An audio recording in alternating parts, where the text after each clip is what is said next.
Good morning.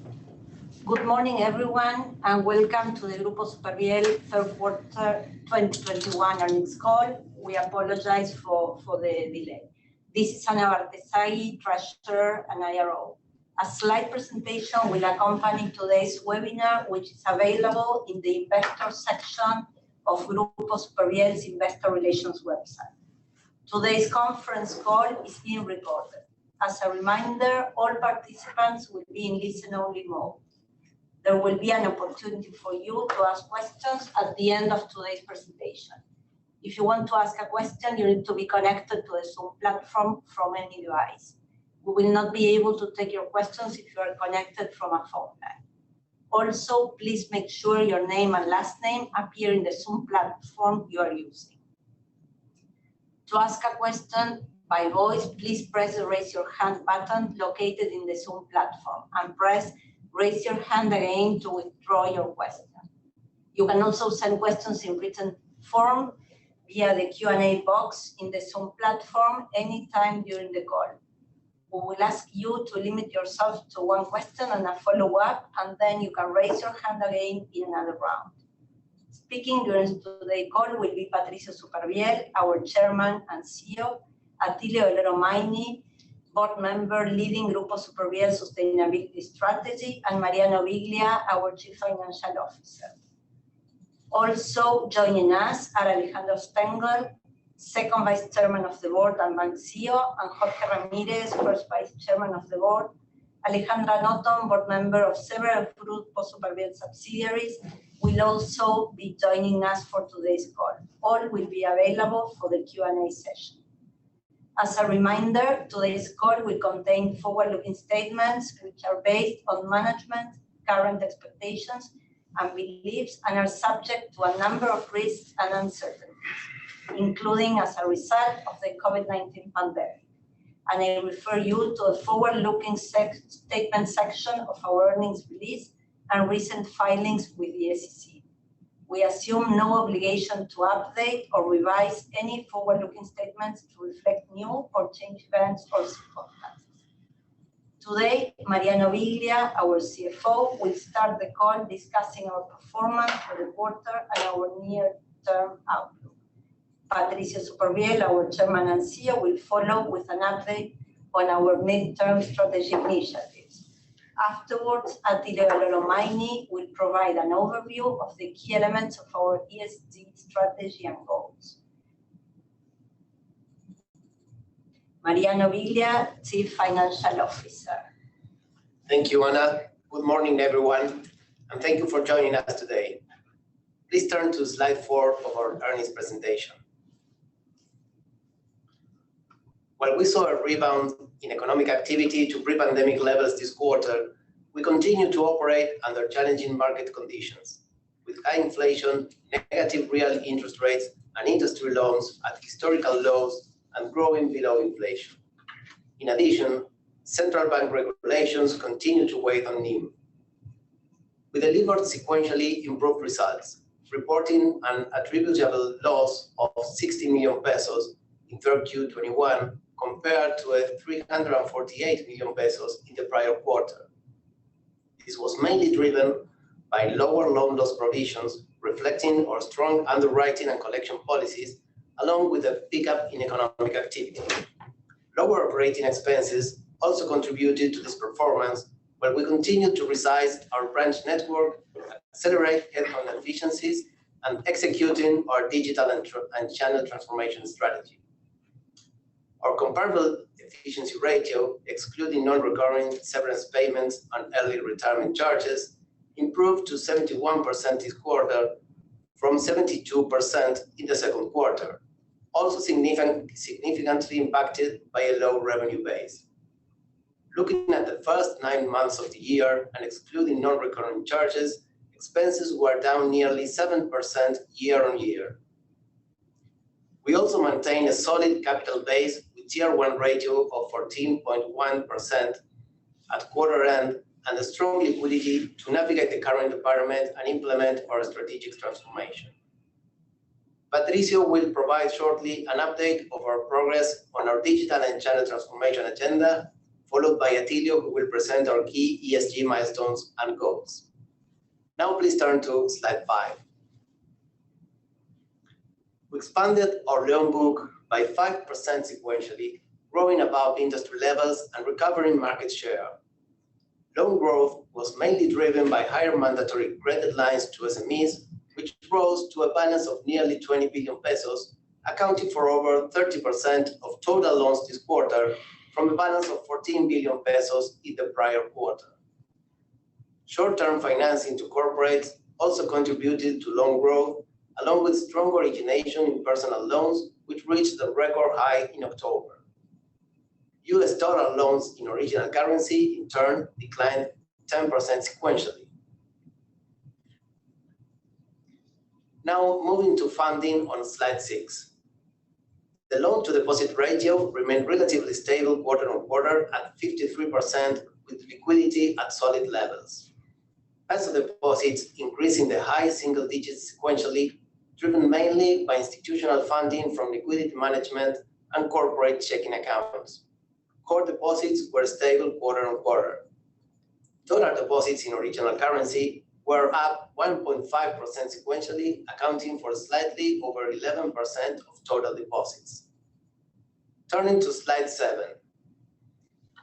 NIM contracted 2 percentage points to 17% from 19% in the second quarter. While GDP growth returned to pre-pandemic levels, allowing us to capture some loan growth, overall credit demand remains weak. This, together with a lower yield on inflation-linked mortgages loans, given the deceleration in the price index and regulatory controls, continued to exert pressure on NIMs. Turning to asset quality on slide 8. Our strong underwriting and collection policies, together with improved economic conditions, allowed us to release a portion of the COVID-19 specific provisions created last year. As a result, loan loss provisions declined to 1.4 billion from 2 billion in the prior quarter. In turn, cost of risk net improved to 3.5% from 5.7% in the second quarter.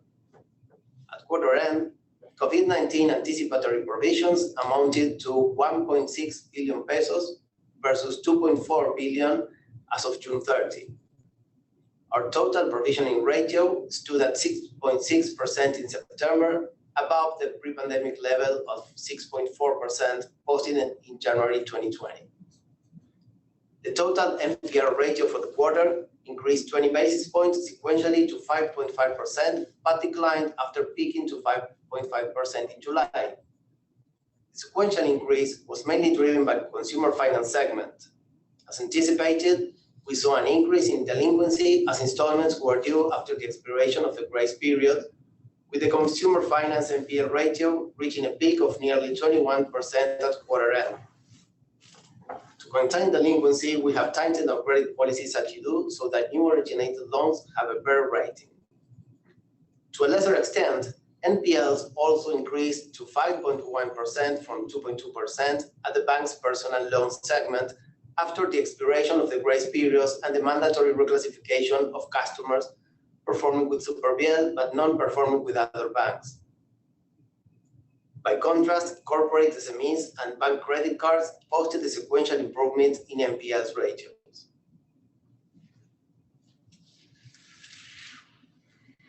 Slide 9. Although guidance remains suspended due to sustained limited visibility, on slide 9, we share our views on the main drivers of our business for the remainder of the year and 2022.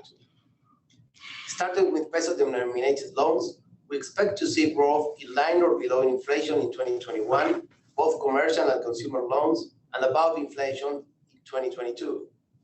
We also expect to end the year with deposits growing above inflation, fostered by FX restrictions and to a lower extent by interest rate floors on time deposits. We expect deposits to continue growing above inflation, driven by the same trends. With respect to asset quality, as anticipated, NPLs peaked this quarter and are expected to remain stable or decline in following quarters. We also expect coverage to decline as COVID-19 provisions are used or reversed. Cost of risk, in turn, is expected to be below 2020 and 2019 levels, but in line with historical levels of 5 to 6%. In terms of margins, for the remainder of the year and 2022, we expect NIMs to remain pressured by higher cost of funds resulting from the impact of the floor on interest rates on time deposits and subsidized rates on loans. This would be partially offset by higher inflation together with credit demand anticipated to gradually pick up from historical lows. Personnel and administrative expenses are likely to grow with inflation, while also reflecting additional restructuring costs and expenses, as well as headcount efficiencies from the execution of our digital and channel resizing. Higher turnover taxes and the extension of the turnover tax reach to LELIQs and Grupos in the city of Buenos Aires will continue to negatively impact expenses. At the same time, the income is expected to grow in line with inflation. Finally, we continue to expect capital and liquidity to remain at comfortable levels, supporting long-term sustainability. As noted earlier, 100% of our capital is hedged against inflation. Now let me turn the call to Patricio Supervielle, who will provide an update on our strategic initiatives. Patricio, please go ahead. Thank you, Mariano. You've heard Mariano present our financial results and views for the remainder of the year in 2022. In this challenging context, we remain fully focused on advancing on our transformation strategy.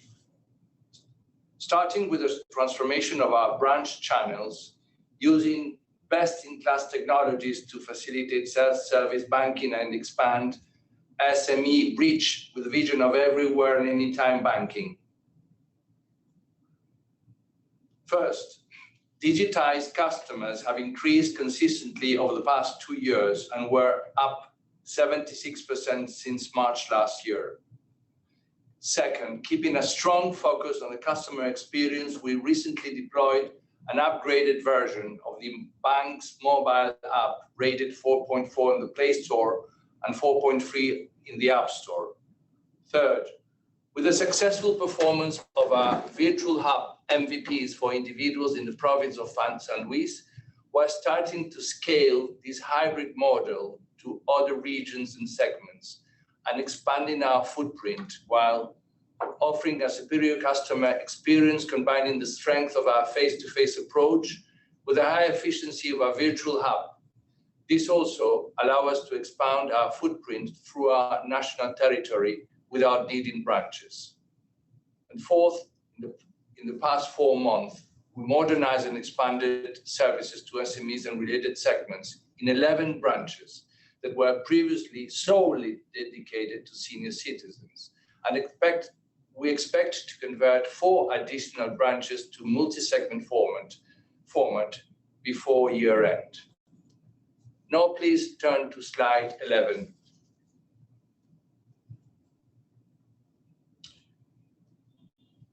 At the same time, we have been introducing technological innovation at our senior citizen branches, facilitating self-service banking for this customer segment, which was the least advanced in terms of digital adoption. Let me share some examples of the success of these initiatives. To allow for extended banking hours and higher efficiencies, we enlarged our 24-hour lobbies, increasing the number of biometric cash dispensers located in these lobbies. As of September, cash dispensers in our 24-hour lobbies accounted for 53% of total cash dispensers, up for around 24% before the pandemic and nearly 40% a year ago. As a result, the number of transactions at human tellers declined sharply to 2% of total transactions from 11% a year ago and 22% before the pandemic. We are also seeing continued adoption of our digital app dedicated to senior citizens with 90 days logged in customers through the app, increasing over 144% when compared to first Q20. Please turn to slide 12. As you can see, we are also advancing on the right sizing of our branch network. the introduction of best-in-class technologies to extend service hours, facilitating self-service banking in some branches, while converting others to full service format is allowing us to enhance customer service and productivity. As a result, we closed one branch in second quarter and plan to close another 16 between the remainder of 2021 and next year, subject to central bank authorization. These initiatives have allowed us to lower headcount by nearly 6% year on year. Please now turn to slide 13. Our IT infrastructure strategy includes creating an API environment to accelerate service development and time to market to transform our customer journeys. During the first 9 months of the year, we added a total of 95 APIs and plan to add another 153 by the end of 2022. We are also advancing on the implementation of a data lake to become a data-driven enterprise while migrating technology to a hybrid multi-cloud to provide the flexibility to grow efficiently. By October, 20% of our technology was already migrated to the cloud, and we expect to reach 30% by year end, with 70% of our technology anticipated to be migrated to the cloud by the end of year 2024.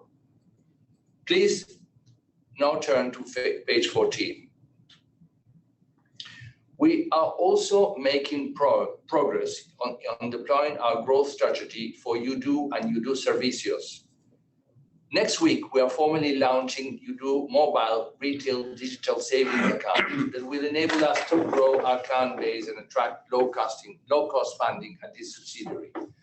After a successful soft launch in last August, UDO has already opened 230,000 accounts among current customers. UDO clients also have access to a wide range of digital banking services, insurance and wellness offerings, and we will continue adding new features and services in the coming months. We also have made progress in our goal of diversifying revenue origination beyond Argentina by deploying well-being and health services under the B2C or B2B2C format in certain countries in Latam, excluding Brazil. We are, in this sense, advancing with Grupo Asistir and Europe Assistance to implement in second quarter 2022 B2C well-being and health services in Paraguay. The offering will consist of health, dentistry, pharmacy, medical emergency, and veterinary services. Services will be marketed through the UDO Wellness Marketplace, which will host a variety of wellness services under one platform, offering customers a simple and convenient and seamless experience. Additional information on the progress of our digital KPIs and a more detailed description of all these initiatives and timeline can be found at the back of our earnings call presentation. In summary, while we saw improved activity in the quarter, near-term profitability is expected to remain impacted by overall weak credit demand, pressure on NIMs, together with the costs and investments required to continue building our ecosystem and execute our transformation strategy. This strategy positions us to retain and enhance our current customer relationships while attracting new digital clients and driving operation efficiency in the longer term when demand resumes. Now, before opening the call to Q&A, let me turn the call to Atilio de Oro, one of our board members and responsible for leading our ESG strategy, who will provide an update of our initiatives and ambitions on this front. Atilio, please go ahead. Thank you, Patricio. At Grupo Supervielle, we understand the need for a more long-term and more sustainable view of shareholder value creation. Until not long ago, a more philanthropic vision prevailed in our corporate social responsibility model. As of 2019, CSR is integrated into the group's core business through a responsible management model oriented towards sustainability. CSR is no longer a goal, contribution per year to NGOs. It is a way of doing business. We believe that how, not just what, matters in the business value creation process. In this new phase, we have assumed a commitment to grow sustainably, protecting the environment and pursuing our business strategy in a socially responsible manner. We believe that enhanced disclosure of non-financial information such as environmental, social, and governance-related factors satisfies the growing demand for an alignment of corporate financial performance with the company's performance in non-financial factors. To develop our ESG strategy, we have defined our pillars and commitments shown on slide 15. In slide 16, we present our ESG recent and most relevant highlights. In terms of our environmental responsibility, we work to reduce the impact of our operations on the environment by implementing a responsible environmental management system. We have been measuring our carbon footprint since 2019, and we compensate our greenhouse emissions to protect forest ecosystems. Renewable energy represents 14% of total energy consumption in our buildings. In addition, we have implemented a plastic waste management program to eliminate single-use plastics, and we have reduced paper consumption by 46% compared with 2019. Note that 75% of the paper consumed internally is responsibly sourced paper to protect forest ecosystems. In connection with social responsibility, we focus on financial education, which is the gear shift of financial inclusion. More than 88,000 senior citizens clients attended digital literacy and financial education programs conducted in alliance with 21 universities in 7 provinces and the city of Buenos Aires. 95% of transactions are conducted through our digital and automated channels. Diversity is also a key aspect of our social responsibility. In 2021, we launched a comprehensive program to promote a diverse and inclusive work culture. We also work on more than 26 corporate philanthropy programs with focus on education, childhood, senior people, and civic strengthening initiatives. With respect to our responsibility with good governance, we believe a robust corporate finance is key for guaranteeing a sustainable business model over the long term. Ernst & Young recently conducted a risk regulatory assessment and verified 97% compliance with the inventory of obligations applicable to Grupo Supervielle. The area of compliance monitors the corruption prevention program, and our whistleblowing hotline allows employees, suppliers, and clients to report any malpractice, unlawful or unethical behavior. We have defined quantifiable metrics for our sustainability initiatives. On slide 17, you will see the key and most relevant ESG goals for 2024. In relation to our environmental responsibility, we have set the following goals. We will continue to measure our carbon footprint, setting a goal of 6% reduction and 50% carbon compensation to protect millenary forests. And on the other hand, a target of 45% of our total portfolio screened and analyzed through our environmental and social risk policy. With respect to our social responsibility, we have set the following goals. 33% of women in senior executive positions by 2024, and 120,000 people attending our financial education programs.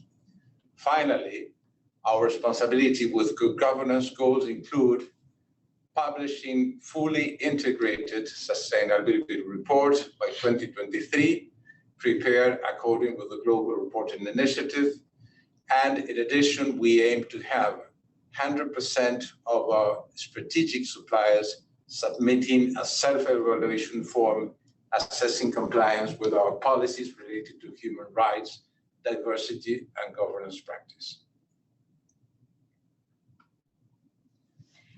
Thank you, Atilio. At this time, we will be conducting the question and answer session. As a reminder, to ask a question, you need to be connected to the Zoom platform. We will not be able to take your questions if you are connected from a phone line. To ask a question by voice, please press the raise your hand button and press it again to withdraw your question. You can also send your questions in written form via the Q&A box. We will ask you to limit yourself to one question and a follow-up afterwards.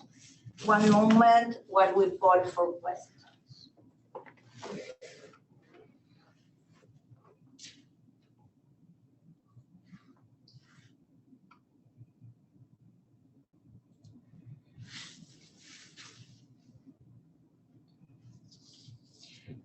The first questions comes from Ernesto Gabilondo at Bank of America. Please go ahead, Ernesto. Thank you, Ana. Good morning, Patricio, Mariano, Batilio. Good morning, everyone. Thank you for your presentation and for the opportunity. My first question is on the political outlook in Argentina. After the midterm elections, I would like to know which do you think are the key challenges ahead, and if you think there are like potential key dates that we should be following. So that's my first question. Well, first of all, there was a clear win of the opposition, and what I believe that the president has announced that in December, this December, they will present a multi-year economic program in order to have the approval of Congress. And what we expect, we know that there is a deadline with the IMF, so there is a short time frame for the government to negotiate this multi-year plan in order to make it to have more sustainable fiscal policies, FX, more realistic also FX levels in order to enhance export-oriented industries and to strengthen the reserves of the central bank. What is not yet really clear is whether there is a clear line in the government in order to make this, let's say, a commitment for this economic plan. We will see. This is it's going to be an interesting period, but I think also the attitude. What is important is the attitude of the IMF, whether they will, let's say, allow for sort of a muddle-through economic policy until 2023, or they will be strict in the sense that they want to have a lessening of expenditures, public expenditures, and reduction of subsidies and so on. So this is, I think, what we are looking for. I don't know if you want to add something, Alejandro, on that. I think you've hit on most of the points, Patricia. As you said, it's key to understand what the scope and the depth of the agreement with the IMF will be. And going back to Ernesto's question as to dates, I think that you should follow carefully these talks to be able to establish when an agreement is reached. Perfect. Thank you so much. Then just a second question on the fintech competitive landscape. I would appreciate if you can share with us who do you see as the main players. The one I have on top of my mind is Uala. And how do you think Udo and your new digital initiatives are against the other fintechs? Okay. I think that Uala basically is focusing on providing solutions for people who don't have bank accounts, and they are giving a value proposition on that. But the main problem is that they don't have deposits. Now this is the reason why now they are applying for a banking license. In order to reach scale in Argentina, you need to have a license to get deposits. And you can see this, for instance, if you look at the size of the funds that were collected by Mercado Pago in relation to the fund industry is nearly irrelevant, and they've been working on this. So this is an extreme example that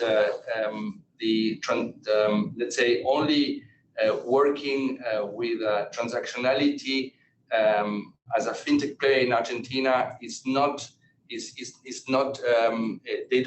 they're not able to reach.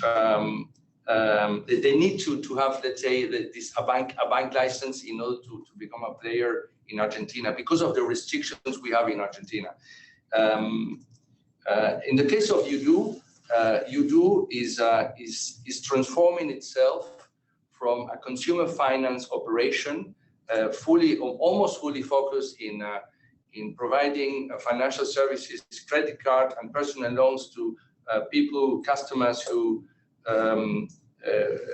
come to the Walmart, Chango Mas supermarket stores, towards now to a full digital service. And our main goal now will be to attract deposits, retail deposits, and this will have a significant impact for us I believe, to lower our cost of funds and to have a much more sustainable business. And I think it will impact a lot in the overall net income revenue of and capital creation of Grupo Supervielle. I don't know if you want to add something on the fintechs, Alejandro. I think you mentioned the key issue of funding and access to funding. I also think that Udo has done a terrific job at enhancing customer experience and putting together a very superior product offering. And I think those two things combined with the strength of the funding capability will make a very strong positioning in the market in the next quarters. Thank you, Patricio and Alejandro. Very helpful. Thank you, Ernesto.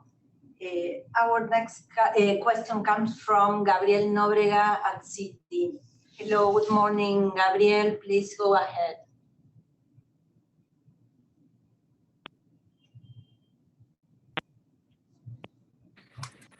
Sorry about that. I was having some technical difficulties. So thank you for the opportunity to ask questions. My first question is actually on loan demand. If you could elaborate further, what's driving some higher demand, which we're seeing. I know that you say in your press release that it's due to the government programs focused on SMEs. But I just wanted to understand if you think that we are at an inflection point where loan demand is going to start increasing, and how are you going to be able to control your adverse selection in this scenario?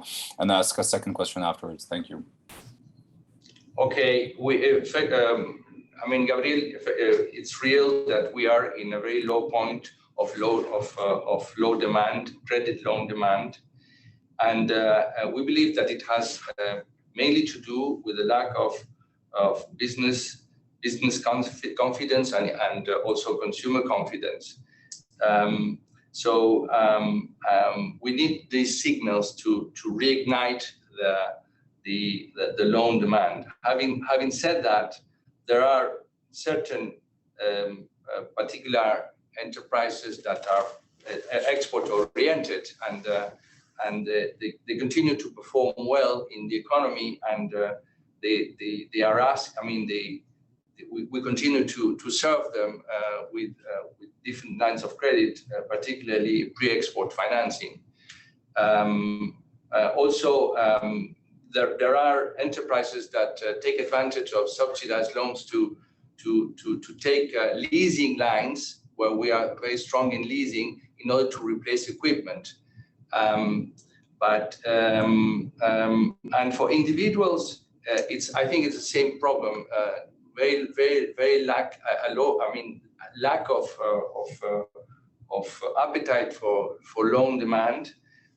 What we see eventually is an interest in car financing, because people see in Argentina today cars to be a protection of value. So used car financing is driving a certain number of loans at the banco level and also at UDU. I don't know if you want to add on that, Alejandro. Basically, I would mention that what we've seen during most of the pandemic, until there was a turning point in which the economy started to pick up, was that the working capital of most of SMEs and corporates had been going down. So that there is an effect of replenishing working capital as the economy picks up, and that's basically what we are supporting.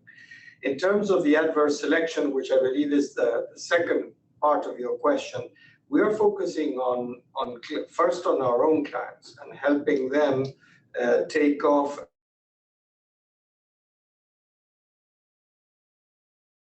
economic activity. And in many sectors, we're seeing that the level of economic activity is back to pre-pandemic levels, and in some sectors even beyond that. So the first focus is on clients that we know, on sectors which we've operated on, and value chains that we've worked in. The other focus is really supporting a pickup in some export-oriented sectors. For example, meat packing, which are really picking up and are showing good progress too. So we believe that there is significant room for growth from, as Patricio pointed out, very low credit penetration levels.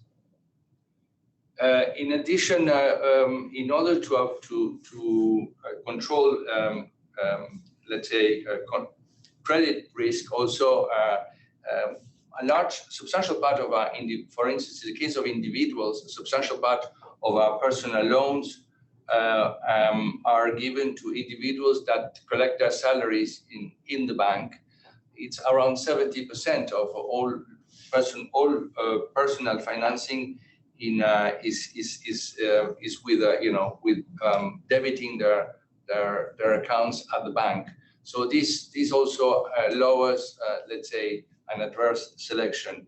And for enterprises, for corporations, I also said, in addition to complement to what Alejandro mentioned, is that we continue to do a lot of cash flow based financing, which is by itself, it's a way of controlling risks. But inflection point, I think we need to wait. A truly inflection point, I think we will reach it in 2023 with a political change. This is my opinion. All right, that's very clear. Thank you. And I actually have a follow-up from the previous question on the fintech landscape. I understand you talked about Ualá, and what I wanted to understand is that you showed us that you have around 500,000 digital customers. But when you compare with Umwala, they already issued more than 2 million prepaid cards. And so I wanted to understand here, is there a strategy from you to grow slower the number of clients, maybe try to monetize them faster? Or are you still aiming at adding clients in a faster manner in the coming quarters? Yes, one thing that you have to bear in mind when you look at these figures, Gabriel, is whether these operations are making money or not, and how long they will take to monetize all this customer acquisition. What we've seen in financial services is just recruiting clients is not enough to be able to have a sustainable strategy over time. This is why we emphasize in our strategy the ability of having the right funding, particularly in the Argentine environment. And secondly, trying to have a principal or an integral relationship, cross-selling several products. We approach this segment with this more comprehensive view, and we aim absolutely at having this relationship of several products with the right funding to be able to drive growth. We believe that the cost to income proportion will be much better, and that the leverage we can have on our capital over the deposit base that we will capture will allow us to scale adequately with a very efficient model. All right, thank you so much. Thank you, Gabriel. Our next questions come from Rodrigo Nestor from AR Partners. Hello, Rodrigo, go ahead. Hi, good morning, and thank you for the opportunity. I have a question regarding the income tax rate. If you could explain further the reasons behind the high effective tax rate and what should we expect going forward, and then I have a follow-up. Mariano, do you want to go on that, please? Yes, I can comment on that. Hello, Rodrigo. For the income tax rate, we have two main sources that increase the effective tax rate. The statutory income tax rate is 35%, but there are certain differences between the statutory income statement and the income statement for tax return.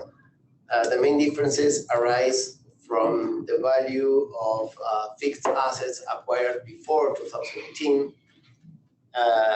That difference are permanent, so they create an increase in costs as the income for income tax purposes is higher than our profit before income tax in our statutory income statement.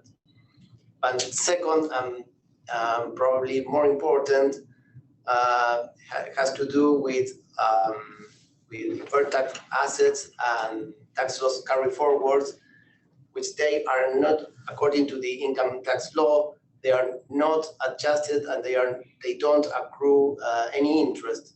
So we have mainly at UDU, we have 1.2 billion pesos in deferred tax assets and tax loss carry forwards, and these assets lose value over time with inflation. So that loss of value as it relates to income tax, according to IFRS, is recognized in the income tax line item. So that increases the charge in the income tax line item and creates, in turn, a higher effective tax rate. Both effects have a larger impact when profit before income tax is lower. We had, as last year, a profit before income tax of 4 billion pesos. This impact would only increase effective tax rates maybe from 35% to 40%. But when profit before income tax is lower, it has a greater impact and it can turn it up to 100% eventually. Okay, thank you. And then, if I may, I have a more strategic question. maybe to Patricio. I would like to know very briefly what makes him more enthusiastic about the future of the industry and what concerns him the most about today's Argentina banking system. Well, I think that the financial industry is bearing the let's say the cost of an economy which is not in equilibrium, and of course what worries me is that let's say main business, which is providing loans to the private sector, has diminished over the last 3 years. And you can see this in the loan to deposit ratio, which is at minimum in historic levels. And I think it reflects what is happening in the financial industry as a whole. There is lack of demand, and also there's another aspect which also worries me is there is lack of savings. So and the lack of savings it has also to do with the absolute lack of confidence in our currency. We have a confidence problem. We need to get clear signals for investments, clear signals for deregulation, clear signals for export industries, clear signals for having an equilibrium in monetary policies in order to have a currency that that basically is geared to lower inflation. The part of enthusiastic. No? Pardon me? The first question was what makes you enthusiastic? What makes me enthusiastic is basically, my enthusiasm, I think, is related to, let's say, if there is what we have seen on the political side now is, is that a request of the society to have a more pro-market political economy, and I hope that they will. The government will hear this request of the society to have a more pro-market stance. Thank you very much. Thank you, Rodrigo. Our next question comes from Juan Recalde at Scotiabank. Good morning, Juan. Go ahead. Hi, good morning, everyone. Thank you for taking my question. I have two questions. One is related to NIM, and the second one related to the international expansion. So in terms of NIM, you mentioned that you expect NIM pressure to continue given the low growth loan demand and regulations.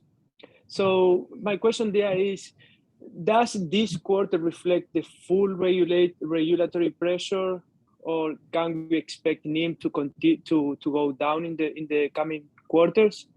And related to that, how is the bank working to limit the NIM pressure? And the second question related to international expansion, can you help us understand the strategy for expanding outside Argentina?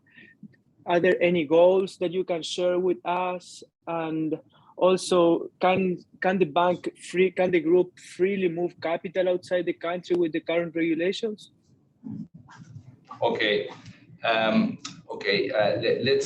Let's first answer about the NIMs.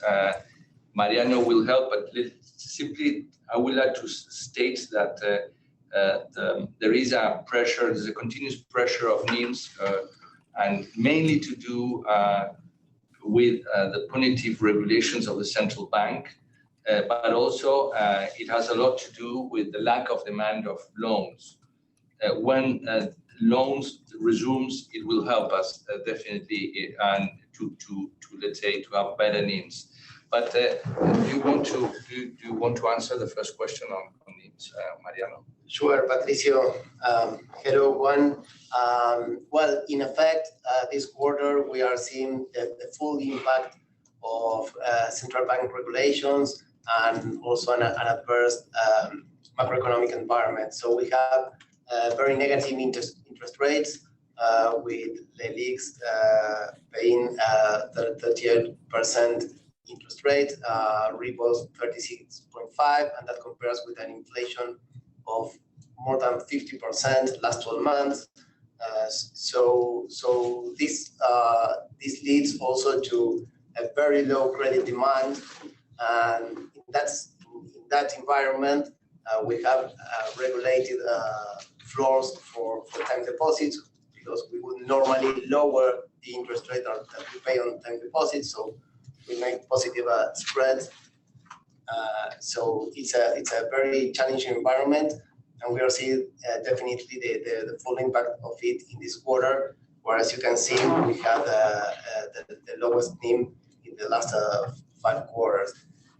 So regarding the second part of your questions, what we can do to sustain and increase that NIM in the future, we aim to grow in deposits, not regulated time deposits, but on mainly, for instance, in savings accounts and corporate current accounts.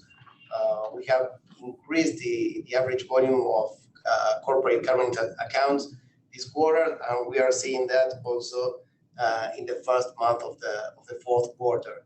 So that is very important. Also, then we need to increase our loan portfolio as credit demand resumes. We've seen in the last quarters, particularly the third Q, we saw a growth of 5% in real terms.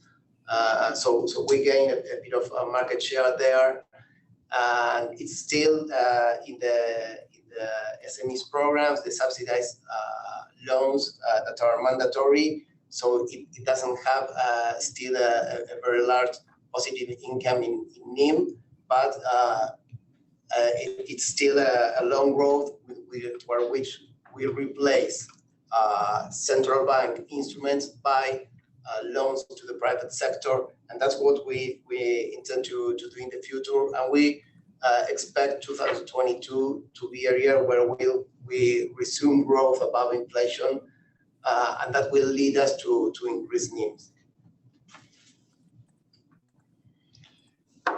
In terms of the international expansion that we want to pursue beyond Argentina, recreating revenues beyond Argentina, at UDU Servicios, which is basically a platform to deliver health services and also well-being services to individuals. We will start deploying. We've reached agreements with 2 companies. Europe Assistance and Asistir is an Argentine company that provides health services, and Europe Assistance is more geared to well-being services in the home of an individual.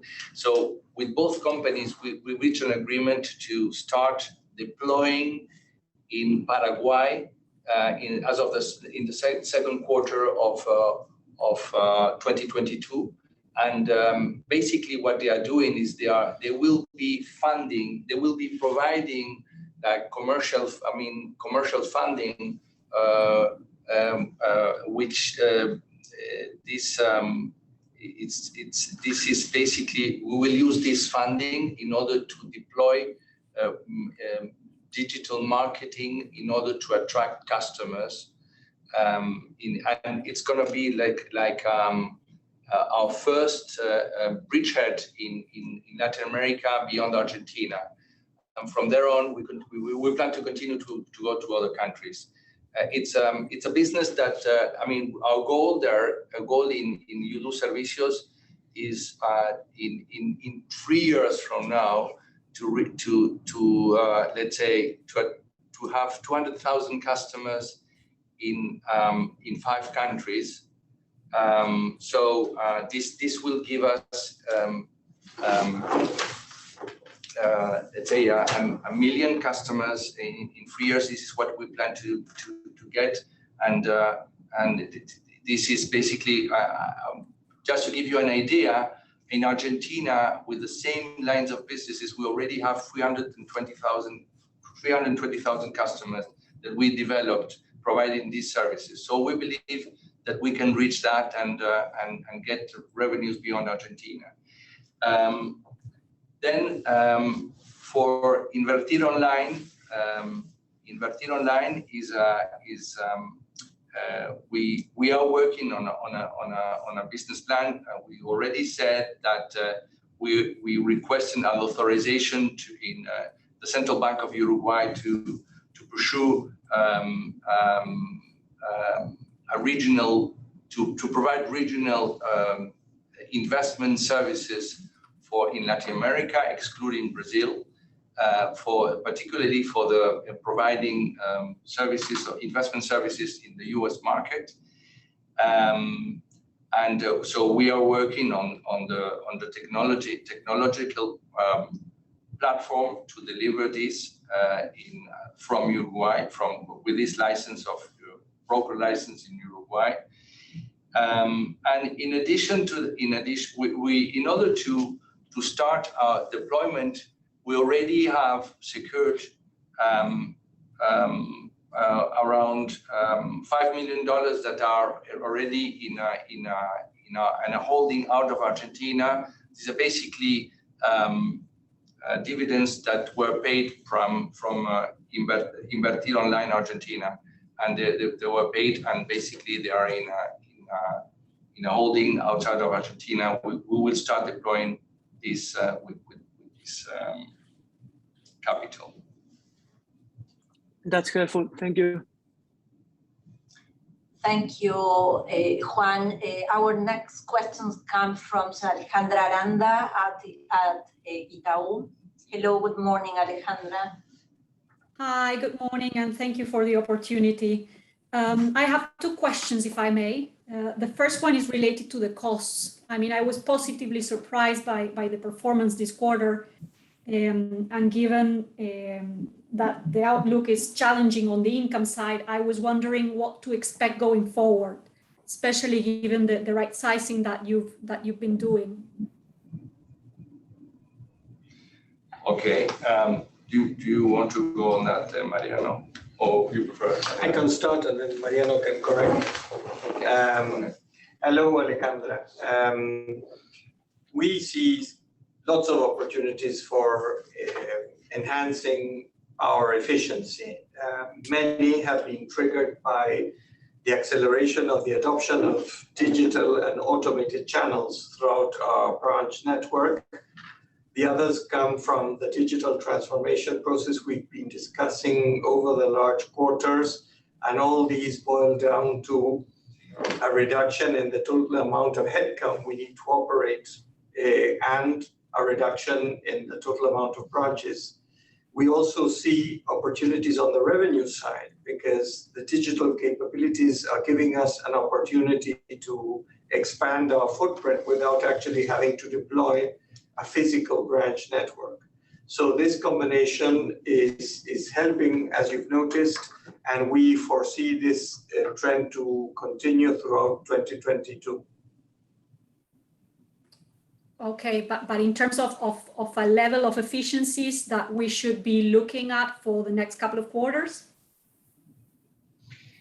Well, you've seen a 6% decrease in headcount, and I think that we will probably be around that level moving forward.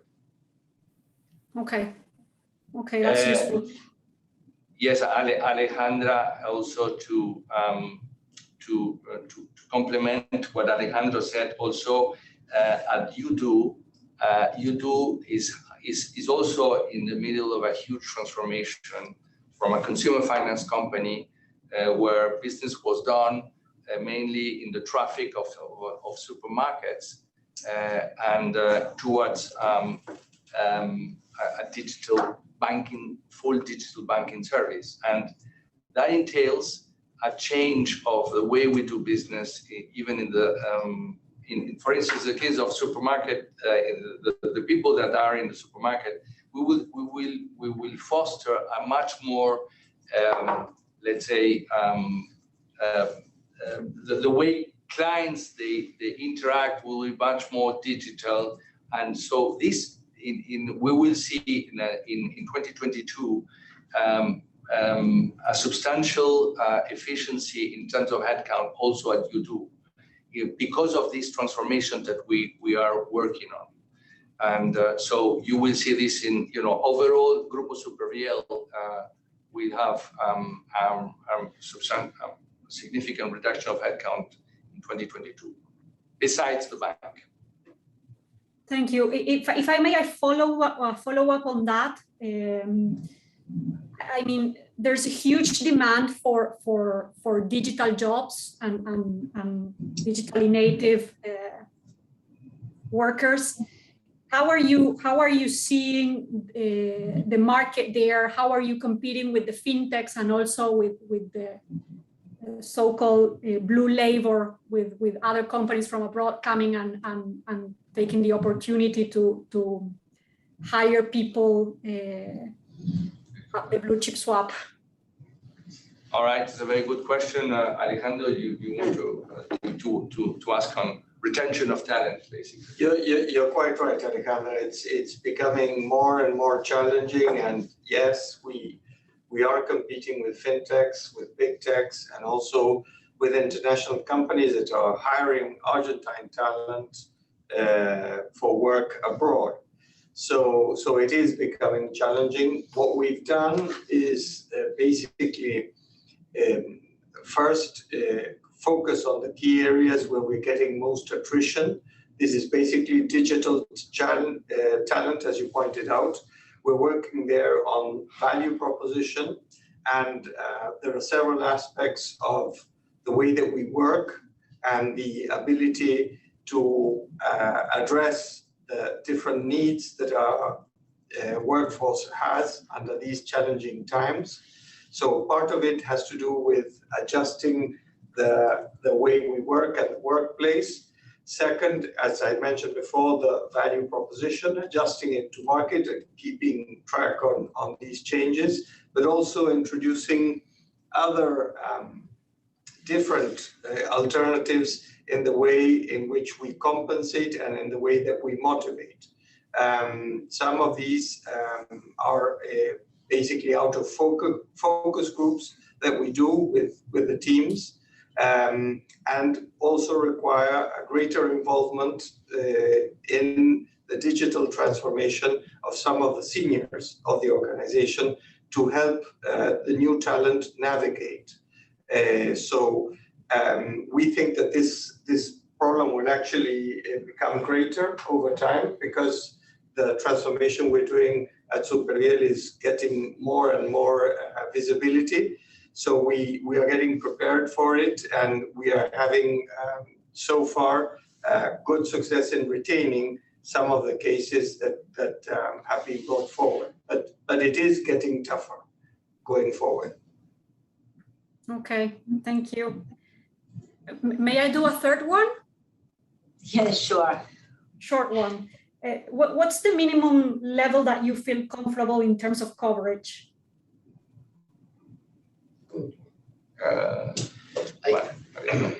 Yes, Alejandro, I can comment on that. As you know, we work with expected loss models according to IFRS. So there's no like a magic percentage, like to say 100% or 150. It will depend on the loan portfolio, on the mix of that portfolio, the outlook looking forward. That there's also a component of expected loss that is the forward-looking part of the model. So we are comfortable with the level we have right now. We've think it's adequate, as we thought it was adequate to have a larger coverage in the past, where we had less visibility, and also the automatic rescheduling was in place. So looking forward, I would expect to gradually decrease coverage as we feel comfortable using the COVID-specific provisions that we created during last year. Last quarter, we have 2.4 billion COVID-specific provisions. Now they decreased to 1.6 million, and that should decrease in the futures. Of course, always that the situation gets back to normal. Okay, thank you. You're welcome. Thank you, Alejandra. Thank for all your questions as well. We have reached today's question and answer session. Thank you for joining us today. Thank you for the interest in our company. We look forward to meeting more of you over the coming months and providing financial and business updates next quarter. In the interim, we remain available to answer any questions that you may have. Thank you and stay safe and healthy.